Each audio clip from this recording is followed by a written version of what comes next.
Imagine waking up, grabbing your phone, scrolling for a few minutes, glancing at the clock, realizing you're late, jumping out of bed in a panic, skipping breakfast, and rushing out the door stressed out. And that's the exact day you're supposed to make important decisions, talk to people who matter, or work on the project that's going to shape your future. Now ask yourself a simple question. Do you really think that day is going to turn out well?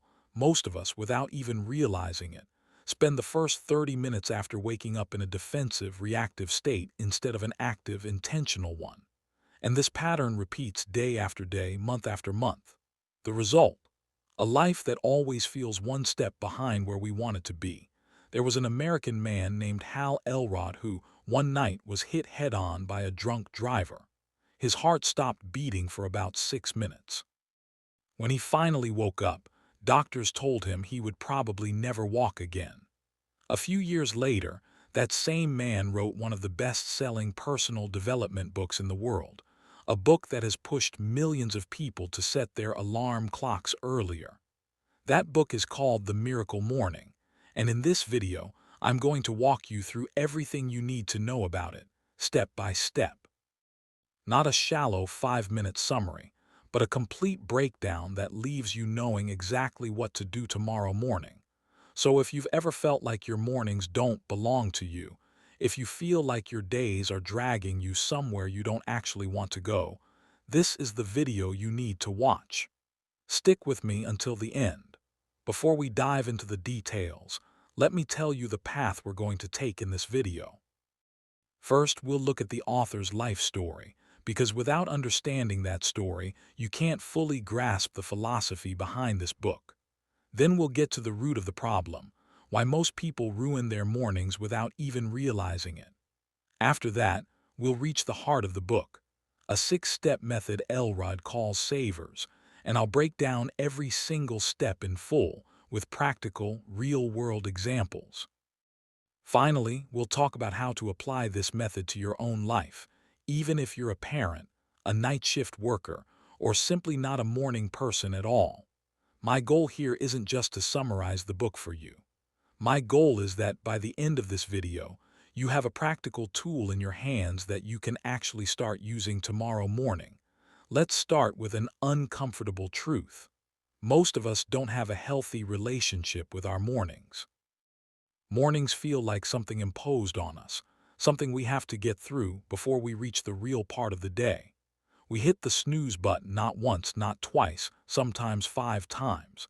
And every single time we do that, we send a very clear message to our own minds. I can't control my own decisions. That message, simple as it sounds, repeated every single morning, builds a kind of negative self-belief that carries through the rest of the day. Think about it from another angle. The first thing we do every day is a kind of message to ourselves about what kind of person we are. If the first thing we do is surrender to a tiny button on our phone, we're teaching ourselves to give in to small resistance. And that pattern doesn't stay limited to mornings. It shows up in workouts, in diets, in pushing through a hard project. The same surrender to resistance pattern shows itself everywhere. On top of that, many of us believe that being a morning person or not is something innate, baked into our DNA. Either you have it or you don't. This is one of the biggest limiting beliefs the book tackles head-on. Elrod argues that the real problem isn't that you're inherently a night person. The real problem is that you've never had a strong enough reason or a clear enough method for waking up. When your mornings are aimless, of course your brain prefers to keep sleeping because there's no psychological reward for waking up. Here's another important point. Many of us think the problem is a lack of time. We say, if I just had 1 more hour, I could work out, read, plan my day. But the truth is, that extra hour already exists right now. It's just being spent on extra sleep or scrolling your phone. The real problem isn't a shortage of time. It's a shortage of a clear system for using the time we already have. And this is where the first big concept of the book comes in. A method Elrod calls win your morning, win your day. The core idea isn't that waking up early is some kind of moral virtue in itself. The idea is that how you start your day shapes the mental pattern and energy of your entire day. When you start the morning with a feeling of control, choice, and progress, that feeling ripples through the rest of your day, like a stone dropped into water. Of course, this doesn't mean everyone needs to wake up at 5 in the morning. It doesn't mean early mornings have some magical property. It means the first hour, or even the first few minutes, after you wake up should be filled with awareness and intention, not reaction and rushing. To understand why this book has had such an impact, we need to go back a bit further. Hal Elrod, the author, was an ordinary guy, a young, successful salesman. One night on a highway, a drunk driver slammed directly into his car. The impact was so severe that Elrod's heart stopped for roughly 6 minutes. By the time the medical team managed to get his heart beating again, he was in a coma. When he finally woke up, the news wasn't good. Several bones in his body were broken. One of his arms was essentially non-functional, and doctors officially told him he would probably never walk again. Picture that. A young man with a completely normal life suddenly facing the news that he might spend the rest of his life in a wheelchair. But instead of surrendering to that prediction, Elrod decided to try something simple but powerful: focus on what he could control, not on what he couldn't. He couldn't undo the accident. He couldn't instantly heal his broken bones, but he could decide every single day what mindset he woke up with and brought into his recovery process. Months later, against his doctor's prediction, he walked again. A few years after that, Elrod faced a completely different kind of challenge: the financial crisis of the late 2000s. His business, like so many others, took a serious hit. His income collapsed, and once again he found himself drowning in disappointment and stress. This time, though, he tried a different tool, combining several small, personalized practices, each individually well known in personal development literature, like meditation, physical exercise, or daily journaling. But no one before him had stacked them together into a single, condensed morning routine. The result of that personal experiment became the starting point for what later turned into a full book, one that millions of people around the world now follow. The lesson from this story isn't everyone needs to survive a horrific accident in order to change. The lesson is that real change usually starts from some kind of breaking point, a moment where you're forced to genuinely ask yourself who's actually in control of your life. Fortunately, you don't need to wait for a major crisis. You can create that decision point for yourself right now, simply by watching this video. Now let's get to the philosophical heart of this book. The core idea is this: how you start your morning determines what kind of person you become for the rest of the day. That sentence might sound simple, but when you dig deeper, there's a strong psychological truth behind it. In the first hours after waking up, our brains are in a particular state. We haven't fully entered the reactive mode of daily life yet, meaning emails, messages, news, and other people's demands haven't taken over our minds yet. That window of time is a golden opportunity to actively shape our inner world instead of reacting to the outside one. Elrod draws an important distinction: living by default versus living by design. When we start our mornings rushed, stressed, and reactive, we're essentially living our day by default, going along with whatever comes, without ever choosing the direction ourselves. But when we start the morning with a conscious routine, we're choosing to design our day. Here's a critical point a lot of people miss. Many assume that because they sleep poorly or have a packed schedule, they simply can't make this routine work. But the book emphasizes that what matters isn't duration, it's the quality and intentionality of those first few minutes. Even 10 focused, intentional minutes can have more impact than an hour of scattered, aimless time.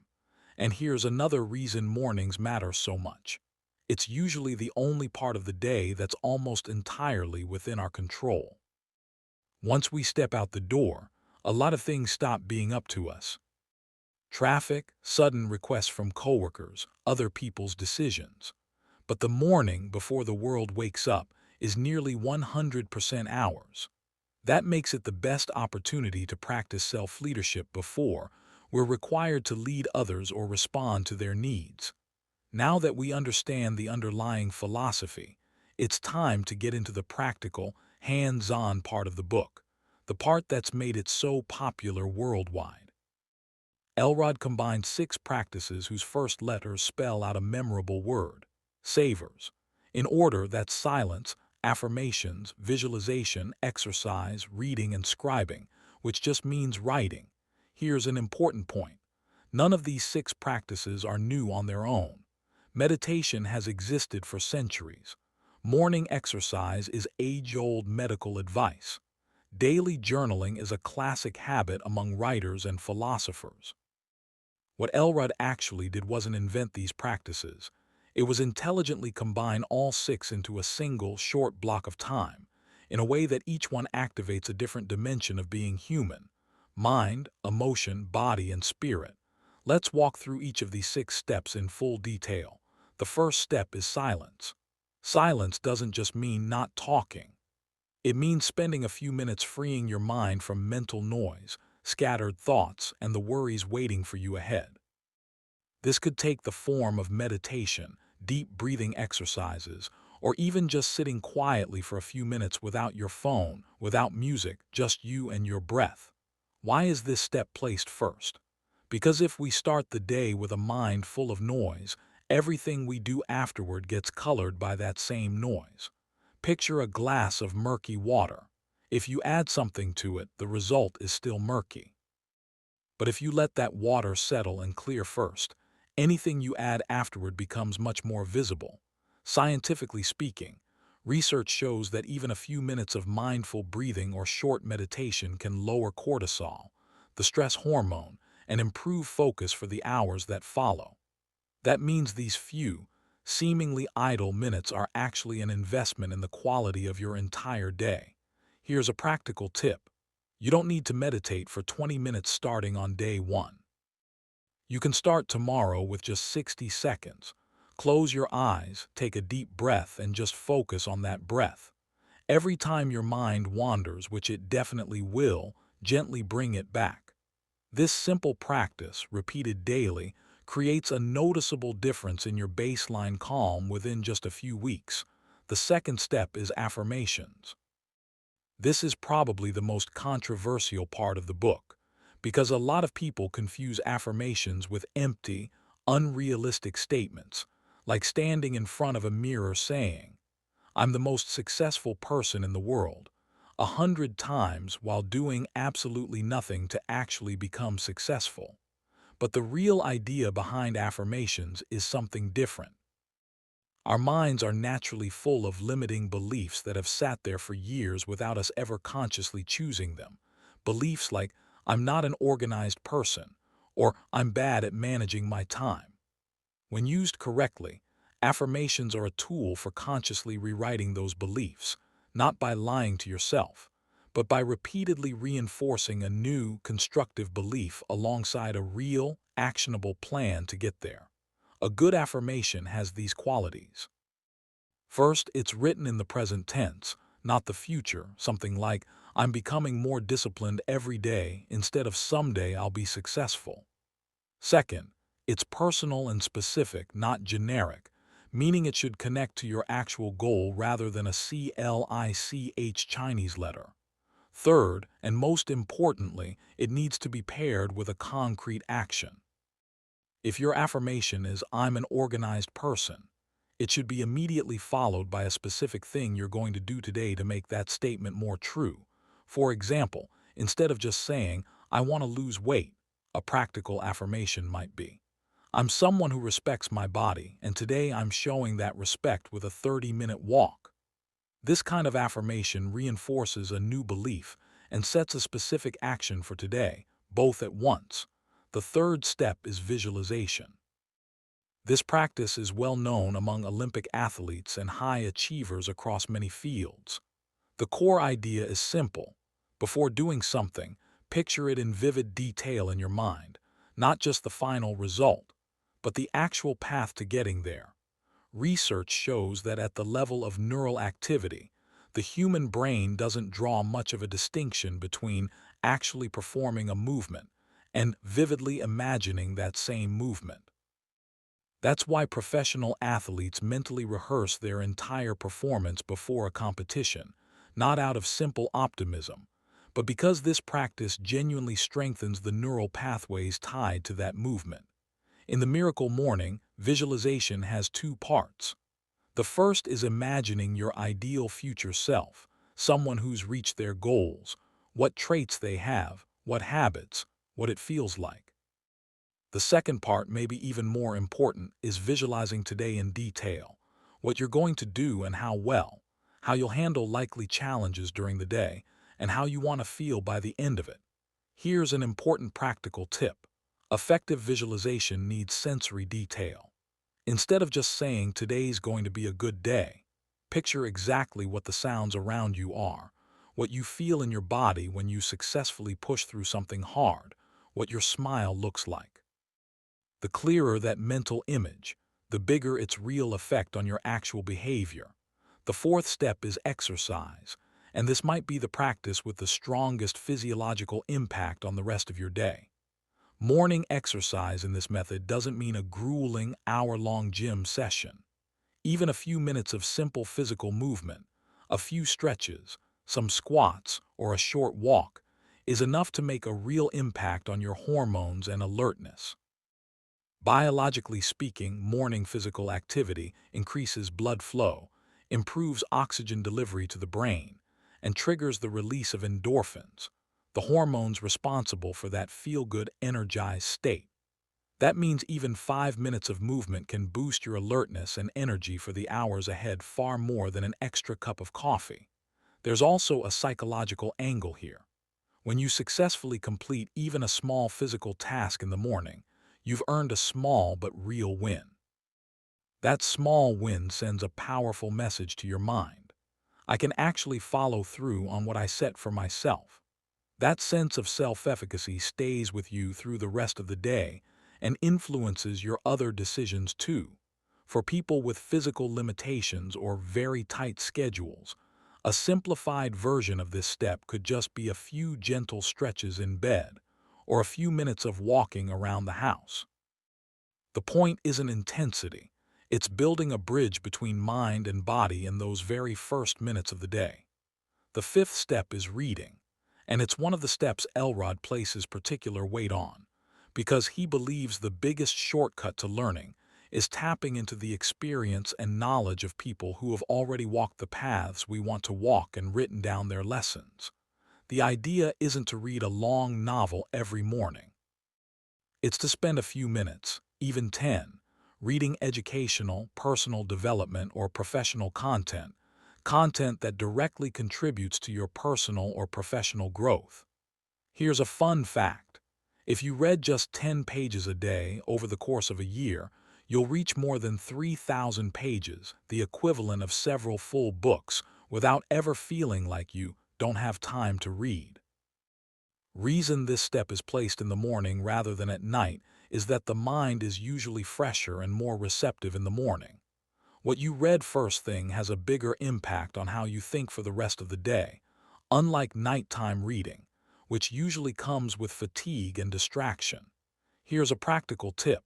If you're extremely busy, you can swap this step for listening to an audiobook or an educational podcast. In fact, right now, while you're watching this video, if you're planning to take notes or apply one of its ideas today, you're essentially already practicing this exact step. The sixth and final step is scribing, or daily journaling. This step can take several forms. Writing a few sentences about how you're feeling, writing down things you're grateful for, or jotting down the most important tasks you need to tackle today. Psychologically, writing functions differently than just thinking. When you keep a thought only in your head, it can stay vague and scattered. But when you write that same thought down, your brain is forced to express it more precisely, more coherently, more measurably. This process, sometimes called mental clarity through writing, turns scattered worries into concrete plans. One specific form of this practice is gratitude journaling. Multiple studies in positive psychology have shown that regularly writing down a few things you're grateful for can, over time, increase overall life satisfaction and even reduce symptoms of anxiety. The reason is that the human mind naturally tends to focus on problems and shortcomings. Gratitude journaling counteracts that natural tendency, at least for a few minutes each day. Another version of this practice is writing down your top 3 priorities for the day. Instead of starting the day with an endless, overwhelming to-do list, you pick just 3 tasks that, if completed, would make you feel like you had a successful day. This shifts your focus from doing everything to doing what actually matters. Now, you might be thinking, how long does it actually take to do all 6 of these steps together? I barely have time as it is. This is exactly the concern a lot of the book's readers wrestle with before they even start.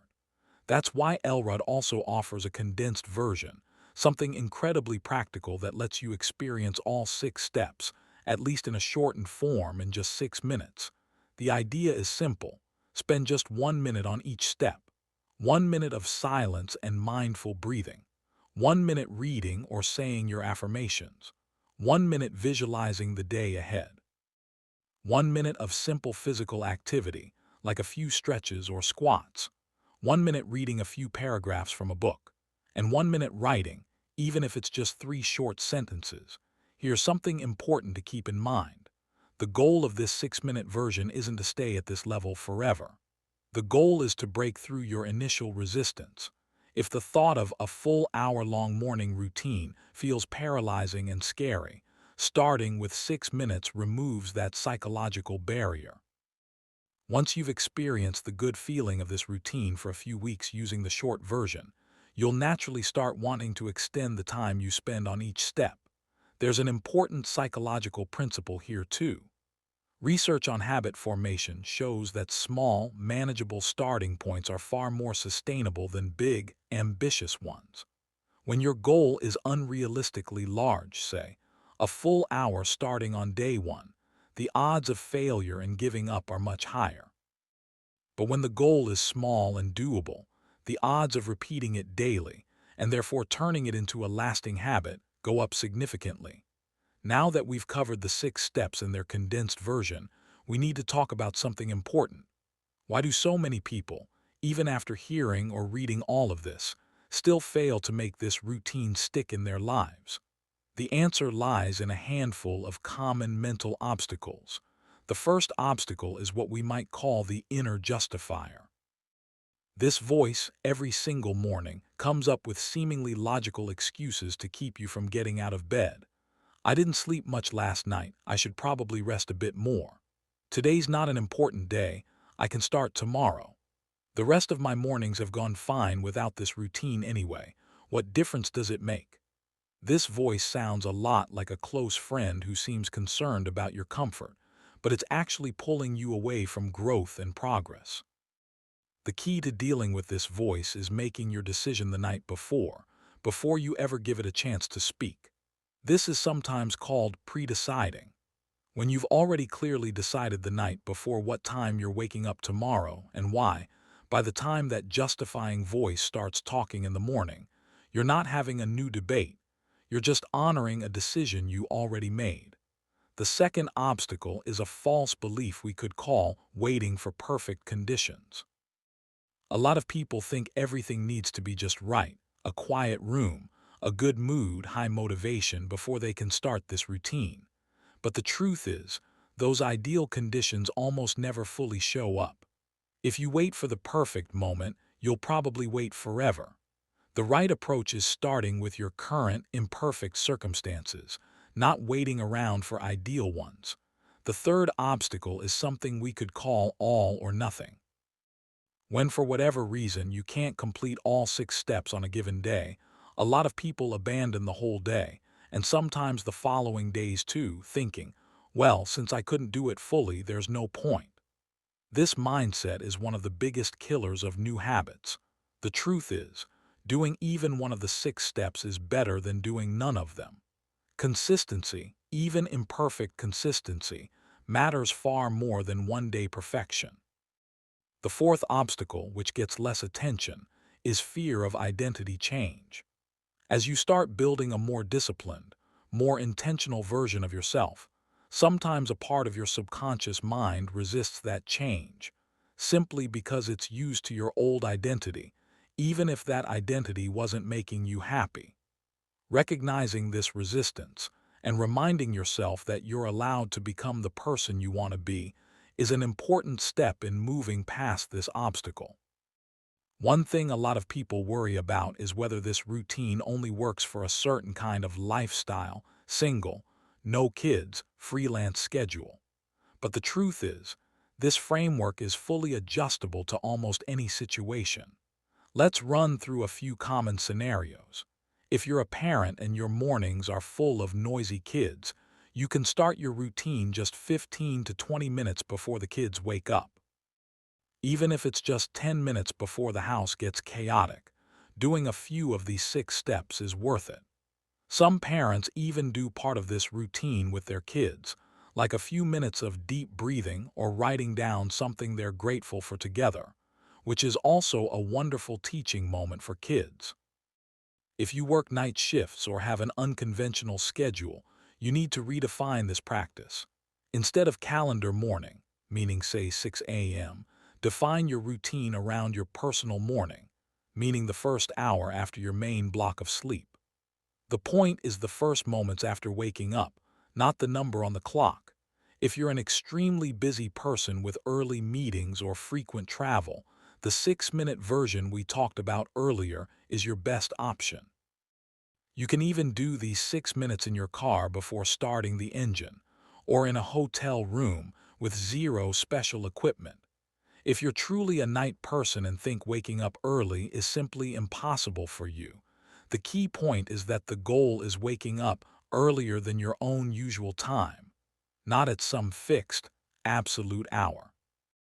If you usually wake up at 10 in the morning, starting with 9:30, and gradually pushing that time earlier over a few weeks, is far more realistic than suddenly trying to wake up at 5 a.m. And if you're a student with a class schedule that changes every day, you can tie this routine to your wake-up time rather than a fixed point on the calendar. Whenever you wake up, you run through the 6 steps, or the condensed version, regardless of whether you have a 7 a.m. class or an 11 a.m. one that day. The common thread across all these scenarios is this: there's no fixed rule about the exact time.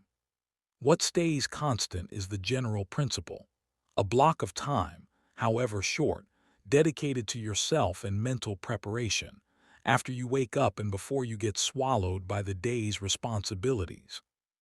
You might be asking, why should we trust a personal development book with this much precision? It helps to know that many of the principles in this method line up with findings from psychology and neuroscience, even though the book itself isn't a formal academic study. For meditation and mindful breathing, a large body of scientific research shows that regular practice, even just a few minutes a day, can gradually change brain structures related to focus and stress management. For morning exercise, physiological research shows that physical activity, even brief, increases the release of substances like dopamine and serotonin, which directly affect mood and motivation. For gratitude journaling, several studies in positive psychology have shown that this practice, over time, has a meaningful relationship with increased overall life satisfaction and reduced symptoms of mild depression. And for visualization, sports neuroscience has shown that mentally activating the neural pathways tied to an action can actually improve real-world performance of that same action. The important thing to remember is that none of these practices create instant miracles. The real effect comes from consistent repetition over weeks and months, not from doing it once or twice. It's exactly like physical training. One trip to the gym won't transform your body, but 6 months of consistent training can. Since this book was published, millions of people around the world have tried some personalized version of this method. The common pattern across many of these experiences isn't that people's lives transformed overnight. It's that, within a few weeks, people started experiencing a stronger sense of control over their days. That sense of control gradually starts affecting bigger life decisions too.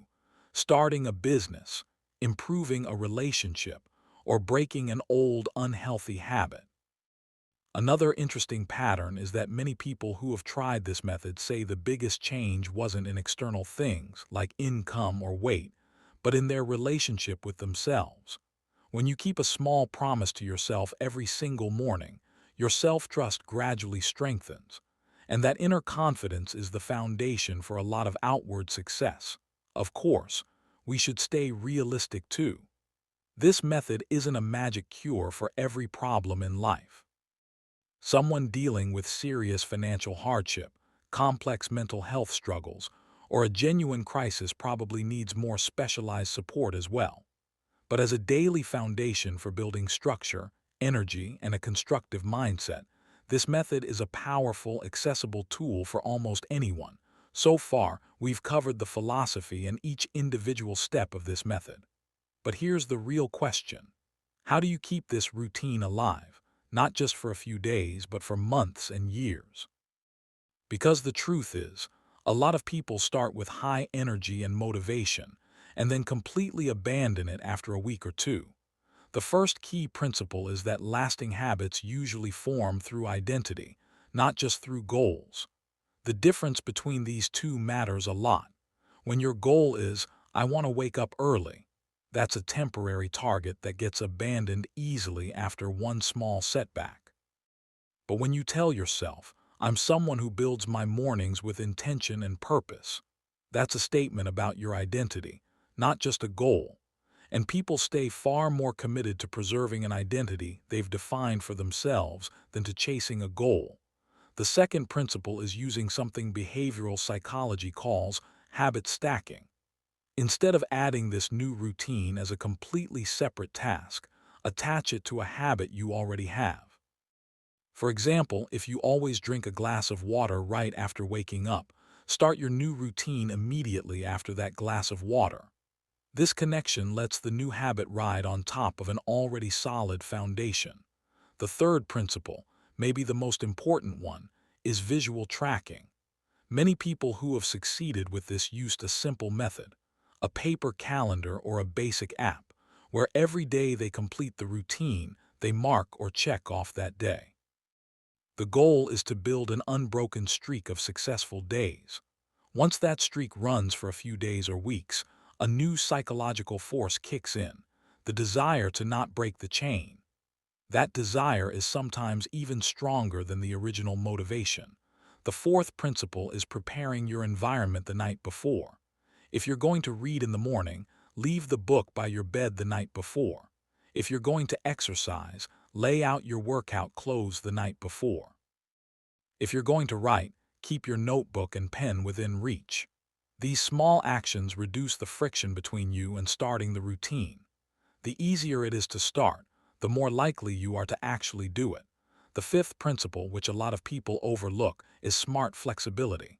This routine shouldn't feel like a rigid, unbreakable rule where missing it equals total failure. If one day, because of illness, travel, or something unexpected, you can't complete the full routine, that's fine. What matters is getting back to it the next day, not drowning in guilt. Before we move to the final wrap-up, let's go over a few common mistakes a lot of people make without even realizing it when they start this journey. The first mistake is trying to be perfect from day one. A lot of people think they need to wake up at 5 a.m. starting the very first night, complete all 6 steps flawlessly, and maintain this routine forever. When that unrealistic expectation isn't met, they feel like a failure and give up entirely. The better approach is gradual. Start, even with the 6-minute version, and slowly increase the length and quality of the routine over time. The second mistake is comparing yourself to others. Social media is full of images of people who seem to have a flawless morning routine. But the truth is, everyone has their own path and circumstances, and comparing your personal routine to someone's seemingly perfect social media highlight reel just causes unnecessary disappointment. The third mistake is focusing purely on tools instead of principles. Some people think they need a specific notebook, a particular app, or a special set of products before they can even start this routine. But the real core is the 6 mental and physical actions themselves. Tools are just helpers, not prerequisites. The fourth mistake is neglecting nighttime sleep. The emphasis on morning sometimes makes people think they should wake up early at any cost, even with too little sleep. But the quality of your nighttime sleep is itself the real foundation of this routine success. Waking up early without adequate sleep just leads to exhaustion and lower performance, not higher productivity. Now that you understand all the principles, steps, and potential obstacles, it's time to move from theory to action. Let me suggest a simple but specific challenge that you can start setting up tonight. In week 1, focus on just one thing: waking up even 10 minutes earlier than usual and doing the full 6-minute version. The goal this week isn't perfection, it's just building an initial habit. Every night before bed, write yourself one sentence.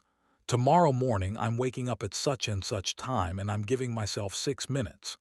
In week 2, slightly increase the time spent on each step, say 2 minutes per step instead of 1. Also this week, add one more thing to the routine, reviewing the past 2 weeks. See which days went better, what caused you to miss a day, and what adjustment you can make for the following week. In week 3, now that the foundation of the routine is built, you can focus on personalizing the content. The book you're reading should genuinely connect to your current goal. Rewrite your affirmations to be more precise and more real. Make your visualization more detailed, including likely challenges you'll face that day. In week 4, ask yourself, what change have you felt in the overall feeling of your days? Has your energy increased? Do you feel more in control of your decisions? This week, decide whether you want to extend the routine to its full version, which can run anywhere from 20 to 60 minutes, or whether the condensed version is enough for you right now. One final note about this challenge: you don't need to wait for next Monday or the first of the month. The best time to start is tonight. Just set your alarm 10 to 15 minutes earlier than usual, and tomorrow morning, take that first step. Before we wrap up, let's do a quick recap of all the key points from this video, so you can start this journey with a clear head. First, the foundational principle. How you start your morning shapes the mental pattern and energy of your entire day. This doesn't mean you have to wake up at 5 a.m. It means the first few minutes after waking should be intentional and purposeful, not reactive and rushed. Second, the 6 core tools, savers. Silence to calm the mind, affirmations to rebuild limiting beliefs alongside real action, visualization to mentally activate the path to success, exercise to wake up the body and boost energy, reading for continuous growth in knowledge and perspective, and scribing for mental clarity and strengthening gratitude. Third, the 6-minute version for anyone who doesn't have the time or motivation for the full version. 1 minute per step as a starting point, not an end point. Fourth, the common obstacles to recognize and push past. The inner justifying voice, waiting for perfect conditions, all or nothing thinking, and fear of identity chain. Fifth, the principles for building a lasting habit. Focusing on identity rather than just a goal. Stacking the habit onto something you already do. Visual tracking to build a streak of successful days. Preparing your environment the night before. And smart flexibility instead of rigid perfectionism. And finally, remember this. This method isn't some magic formula that transforms your life overnight. It's a simple but powerful tool that, with consistency and patience, creates real, lasting change in your day-to-day quality of life, your energy, and your sense of control over weeks and months. To make this even more concrete, let's walk through a few realistic scenarios. Scenarios where you might just see yourself. Scenario 1. A mid-level manager who deals with a flooded inbox and back-to-back meetings every single day. Before starting this routine, the first thing they did after waking up was check work email, meaning their day started with other people's stress before they even had a chance to think about themselves. After switching to the 6-minute version, the main change was that now, before opening their phone, they gave themselves at least 10 minutes. The result? Not that their workload shrank, but that the way they reacted to that same workload became calmer and more focused. Scenario 2.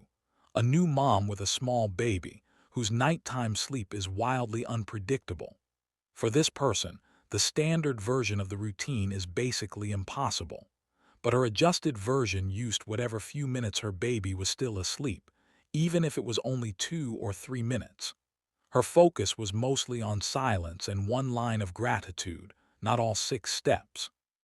The important point here is that even this small amount made her feel like, amid the chaos of new motherhood, there was still one small corner of time that belonged to her. Scenario 3. A university student who stays up late and always wakes up feeling guilty. For this person, the starting point wasn't a sudden change in sleep schedule, just gradually pushing their wake-up time 15 minutes earlier each week. After about 2 months without putting too much pressure on themselves, their wake-up time was about 2 hours earlier than before, and that shift gave them more time for studying, without the usual nighttime rush. Scenario 4. A freelancer with no fixed working hours, whose lack of structure was hurting their productivity. For this person, the real challenge wasn't a lack of time, it was a lack of structure. The morning routine became a kind of daily anchor, a fixed point amid otherwise unpredictable days, which brought a sense of order to the rest of their day too. The common thread across these 4 scenarios is this: none of them ran the exact, complete version of the book. Each one took the general principles and personalized them to fit their own constraints and real-life circumstances. And that's exactly the approach you should take too. To keep this video from being one-sided, we also need to touch on a few common criticisms and limitations of this method, because no personal development method is without weaknesses. The first common criticism is that this method seems designed for people who already have a baseline of life stability, safe housing, a job with a somewhat predictable schedule, no acute health crisis. Someone living through more chaotic circumstances, working multiple jobs just to get by, or caring full-time for a sick family member, might find even the 6-minute version genuinely difficult or unrealistic. In that kind of situation, it's important to treat these principles as optional, not as an obligation to feel guilty about. The second criticism is that this heavy focus on personal productivity and optimizing your morning can sometimes create excessive internal pressure, where even rest and relaxation start feeling like just another productive task, rather than genuine downtime. It's important to approach this routine with a mindset of growth and self-care, not constant pressure and competition with yourself. The third criticism is that some critics argue the impact of a morning routine comes more from the general sense of control than from the specific content of each step, meaning any other consistent routine, done with the same level of commitment, might produce similar results. This isn't really a major flaw in the book. It's more of a reminder not to treat these 6 steps as some sacred, unchangeable formula, but as a useful framework you can mix and adjust with other elements too. Taking these criticisms into account, the fair conclusion is this: this method is a powerful, accessible tool, but it's not a precise medical prescription that works the same way for everyone in every situation. The best approach is to experiment, keep what works for you, and let go of what doesn't fit your circumstances. There's an important piece a lot of shallow summaries of this book skip over: the role of the night before. Elrod is very clear that the quality of your morning is directly tied to the quality of the previous night. If you stay glued to your phone late into the night, go to sleep with a stressed mind, or simply don't get enough sleep, no morning routine can fully make up for that. That's why there's a parallel framework for evenings too. A few simple things that can lay the foundation for a successful morning. Setting a specific bedtime and actually trying to stick to it. Putting your phone away at least 30 minutes before bed. Writing down your top 3 priorities for tomorrow, which can also be part of the writing step. And physically preparing your morning environment, your clothes, your book, your notebook. Here's an important psychological point. The human brain processes and consolidates information overnight, based on whatever it took in right before sleep. If the last thing you see before bed is stressful content, like negative news or online arguments, you're less likely to wake up with a calm mind.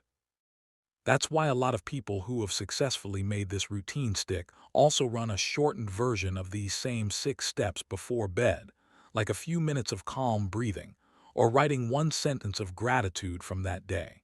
So if you want better mornings, you can't just focus on the morning. You need to give just as much attention to the quality of the night before it. These two are really two sides of the same coin, inseparable from each other. Let's go over a few frequently asked questions about this method before we wrap up. Question 1. Do I absolutely have to do all 6 steps every single day? The answer is no. The book itself emphasizes that this is an adjustable framework. Some days you can focus on just 3 or 4 steps or change their order based on what you need that day. Question 2. If I completely forget or miss a day, does that mean I've failed? Definitely not. As we said earlier, long-term consistency matters far more than daily perfection. Just get back on track the next day. Question 3. How long until I actually see results from this method? It varies by person, but most people who follow this method say that within 2 to 4 weeks, they start noticing a difference in their energy levels and mental clarity. Deeper, more lasting changes usually show up over 2 to 3 months. Question 4. Is this method only for people chasing career or financial success? Not at all. Many people who follow this routine are aiming for things like better mental health, stronger family relationships, or simply a greater sense of calm in everyday life. This framework is independent of the type of goal you have. It's just a structure for starting your day with awareness. Question 5. Do I need to read the entire book to get started? This video has covered all the key, practical principles of the book, and you can start tonight without needing to read anything else. But if you want more depth, the author's personal stories, and additional supporting exercises, reading the actual book will give you a richer experience. Before we move into the final part of this video, let's clear up a few common myths about morning routines in general, myths that often stop people from even trying. Myth number 1. You have to be a morning person for this to work. As we touched on earlier, this isn't really true. Being a morning person or a night person is mostly a product of habit and circumstance, not some fixed trait you're stuck with forever. Plenty of people who consider themselves committed night owls have successfully shifted their routines gradually without forcing some dramatic overnight change. Myth number 2. You have to wake up at 5 a.m. for this to count. Nothing in this method requires a specific hour on the clock. What matters is the relationship between when you wake up and when you start engaging with the demands of the day. Someone who wakes up at 7 and gives themselves 20 quiet, intentional minutes before checking their phone is following this method just as much as someone who wakes up at 5. Myth number 3. This is only useful for entrepreneurs and high achievers chasing big career goals. We already touched on this, but it's worth repeating because it stops so many people from even trying. This framework works just as well for someone whose main goal is simply to feel less anxious, to be more present with their kids, or to stop feeling like their days are running them instead of the other way around. Myth number 4. You need a full hour or you shouldn't bother. This is maybe the most damaging myth of all because it turns an achievable habit into an intimidating, all-or-nothing project. As we covered with the 6-minute version, Even a tiny, consistent block of intentional time produces real benefits. An hour is a nice eventual goal, not a minimum requirement to get started. Now let's talk about something that ties all of this together from a slightly different angle: willpower and decision fatigue. Psychologists have long studied the idea that our capacity for self-control and good decision-making isn't infinite throughout the day. It tends to be highest earlier on, and it gradually wears down as the day goes on, especially after a long stream of small decisions, interruptions, and stressful moments. This is actually one of the quieter but more powerful reasons why a morning routine matters so much. The decisions you make in the first part of your day, what to eat, how to respond to a stressful message, whether to follow through on a commitment to yourself, are happening while your willpower reserves are at their freshest. If you spend that fresh willpower reacting to your phone, your inbox, or other people's demands, you've essentially handed over your best mental resource before you've even had a chance to use it on your own priorities. A morning routine in this light isn't just about energy or mindset. It's about deliberately spending your highest quality mental resource, your freshest willpower, on yourself first, before the rest of the world gets first access to it. That's a subtle but important reframe. You're not just being productive in the morning. You're protecting your best hours from being spent entirely on other people's agendas. This connects directly to one of the most common ways people unintentionally sabotage their mornings: reaching for their phone within seconds of waking up. There's a reason this single habit gets so much attention from people who study behavior and attention. The moment you open your phone, you're handing the very first slice of your freshest mental energy to whatever notifications, headlines, or messages happen to be waiting for you, most of which have nothing to do with what you actually want out of your day. This doesn't mean you need to swear off your phone forever or feel guilty every time you glance at it. It means recognizing that there's a meaningful difference between checking your phone after you've spent a few intentional minutes with yourself, versus checking it as the very first action of your day, before you've had a single original thought that wasn't prompted by someone else's app. Even just delaying that first phone check by 10 or 15 minutes and filling that window with something like silence, a few stretches, or a couple of lines in a journal can change the entire emotional tone of how your day begins. Before we get to the final conclusion, I want to talk about something that might be a little uncomfortable, but I think it's necessary. It's the hidden cost of aimless mornings, a cost that, because it's so small and daily, most of us never even notice. Think about it this way. Every morning that starts rushed, stressed, and reactive isn't just one bad day. It's a brick being laid in a wall called your life pattern. One bad day on its own doesn't matter much. But when that same pattern repeats 1,000 times, 2,000 times, even 10,000 times, the result is a life that took shape without us really choosing it, without us even noticing exactly when it happened. This cost shows up in small things. The project you always say you'll start later. The book you've meant to read for years. The relationship you meant to invest more time in. Or even just that chronic feeling of exhaustion and never having enough time that never goes away. A lot of these things don't happen, not because they were truly impossible or hard, but because there was never a calm, intentional mental space in our day to genuinely think them through. Here's the interesting part. Unlike financial costs, this one never shows up on a bill.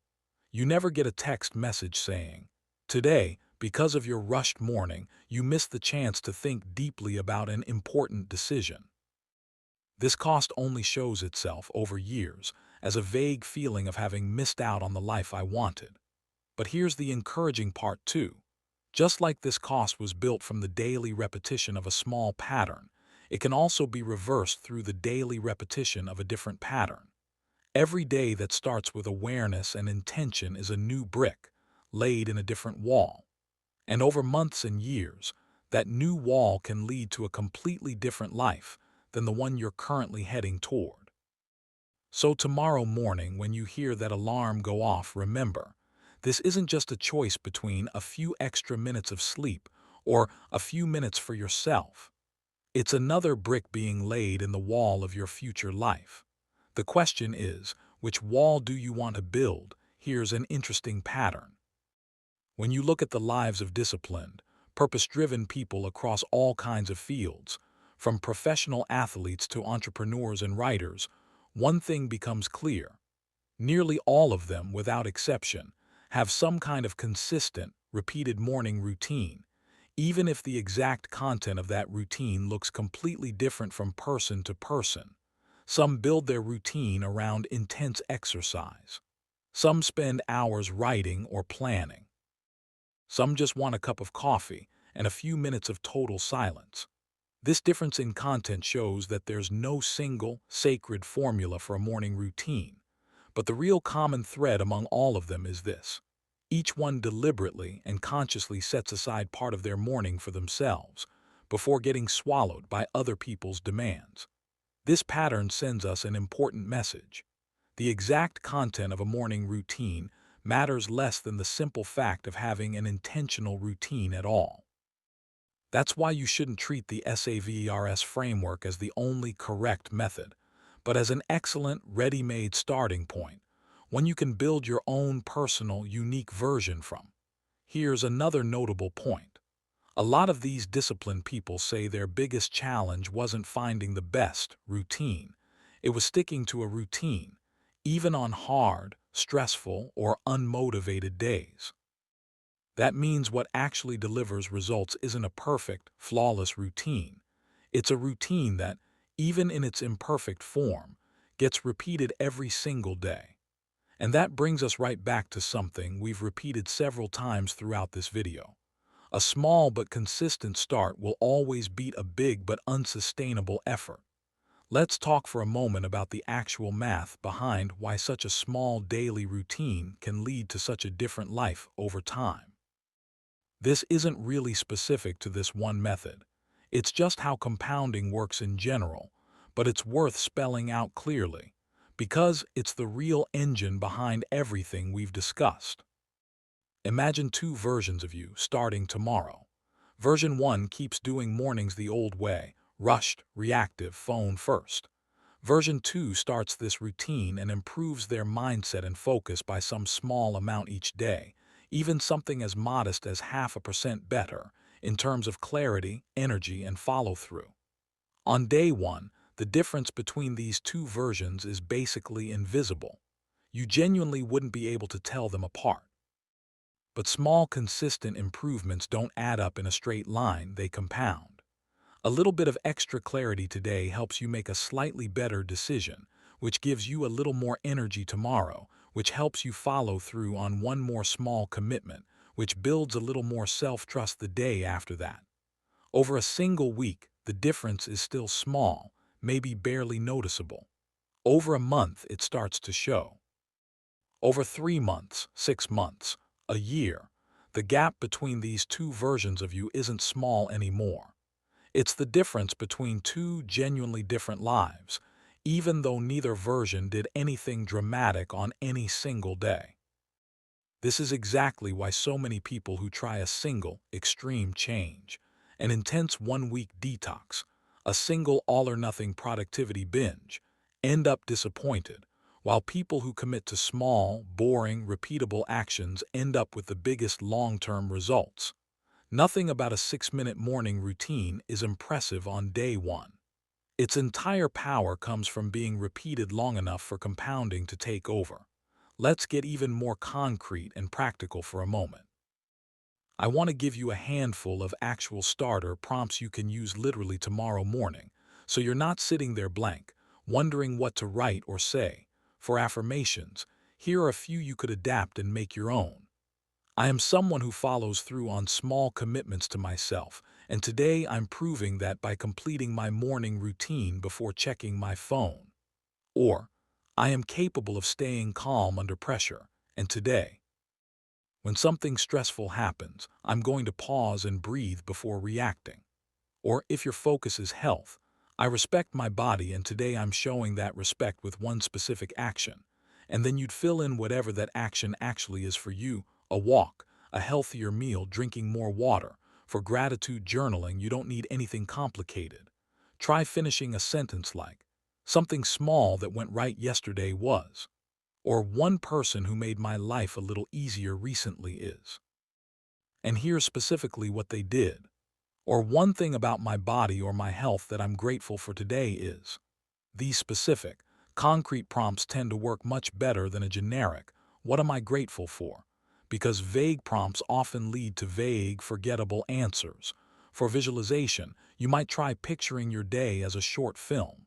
Picture the very first task you'll tackle and picture yourself doing it with focus and ease. Picture one likely friction point in your day, maybe a difficult conversation, a tight deadline, a child who doesn't want to get ready for school, and picture yourself responding to that exact moment calmly instead of reactively. Then picture how you want to feel at the end of the day, physically and emotionally, as you're getting ready for bed that night.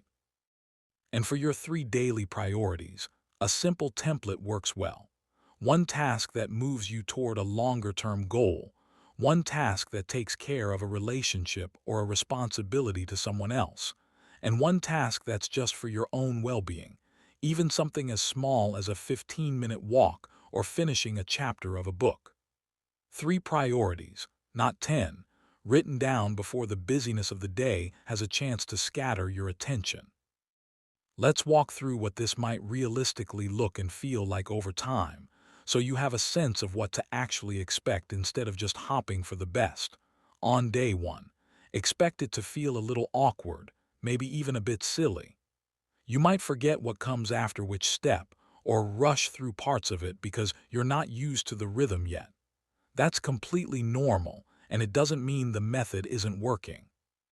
It just means you're building a brand new motor pattern. And like any new skill, the first few reps are clumsy. By the end of week 1, if you've kept even a rough version of the routine going, most people report that it starts to feel less like a chore and more like a natural part of waking up, the same way brushing your teeth doesn't feel like a decision anymore. It just happens. You probably won't feel dramatically different yet, but you'll likely notice slightly fewer mornings where you feel completely blindsided by your own day. By the end of the first month, this is usually where people start noticing real, tangible shifts, a bit more emotional steadiness during stressful moments, a clearer sense of what actually matters that day instead of just reacting to whatever lands in front of them, and often, a small but noticeable improvement in how they sleep at night, partly because the morning routine naturally encourages more attention to the evening routine too. By month 3, this is typically where the deeper identity shift starts to take hold. The routine has stopped being something you're trying and started being something closer to just who you are. People at this stage often describe feeling a kind of quiet confidence, not because their external circumstances have necessarily changed dramatically, but because they've spent 90 mornings in a row proving to themselves that they can keep a promise to their own future. Let's circle back to the moment we opened this video with. A man whose heart literally stopped after a horrific accident, and who, instead of surrendering to a discouraging prediction, decided to take back control of whatever was actually within his power. That decision started with something as simple as how he woke up every single morning. Maybe your life hasn't had a horrific accident in it. Maybe all you have is a vague feeling that I could be better than this. But here's the thing these two situations have in common. Real change always starts with one small decision at one specific moment. And that moment can be tomorrow morning. So let's take one small step right now. Set your alarm 10 minutes earlier than usual. Put a notebook and pen by your bed. And tomorrow morning, when that alarm goes off, instead of hitting snooze, take one deep breath and tell yourself, "Today is a day I choose how to begin." Before you go, let's do one quick exercise together right now while you're listening. Close your eyes for a moment if you can and picture yourself 1 year from today. Picture a version of you who has actually kept this small morning promise, not perfectly, but consistently, most days for the past 12 months. Notice how that version of you walks into a room. Notice how they handle a stressful message, or a setback, or a piece of bad news. Notice the quiet confidence in how they talk about their own goals, not because everything in their life is perfect, but because they've proven to themselves morning after morning that they follow through on what they say they'll do. That version of you isn't a fantasy. It's not some far-off, unreachable ideal. It's simply the natural result of one small decision, repeated enough times. And the only thing standing between you and that version of yourself is what you choose to do tomorrow morning, the very next time your alarm goes off. Thanks for sticking with this video all the way through. Tomorrow morning, that first step is waiting for you.